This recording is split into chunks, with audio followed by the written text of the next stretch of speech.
Velkommen til øvelsen værktøjsbaner på 3D-emner, konturfræsning på 3D-parter. Jeg hopper over i Mastercam igen. Jeg roterer lige mit emne.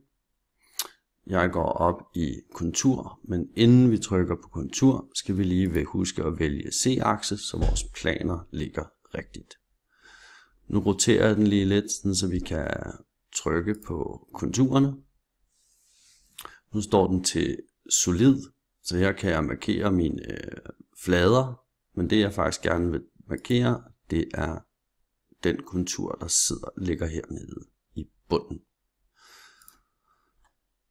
Jeg går ind i værktøjer, jeg siger Select Tool, jeg bruger en Ø10 mm igen.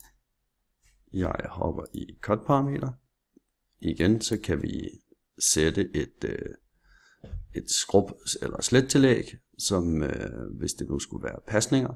Det gør vi ikke i det her eksempel. Jeg tjekker lige min lead in, lead out. Den laver vi lige lidt mindre, så vi ikke har så meget luftspand. Og skyder den over til lead out. Vi går igen ned i multipasses, fordi at vi ved, at den ikke kan tage det hele på én gang. Og så vil jeg gerne lige slutte af med en lille spånd på 2/10. Vi går i LinkedIn parameter. Her kan den igen styre vores dybde. Jeg kan nu bedst lide, når jeg fræser fra Z0 og ind, at jeg selv styrer det. Så jeg skriver -15, 0. Den her skriver vi 3. Og vi holder vores retract på 25. Så går vi ned som det sidste og vælger C-akse og trykker OK. Så kan vi jo lige trykke på drejning og på C-akse igen. Og så kan vi trykke hernede på vores toolpath og simulere, hvordan det ser ud.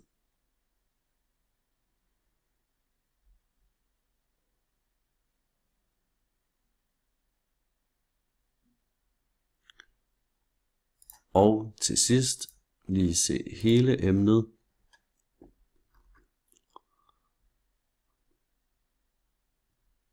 i 3D.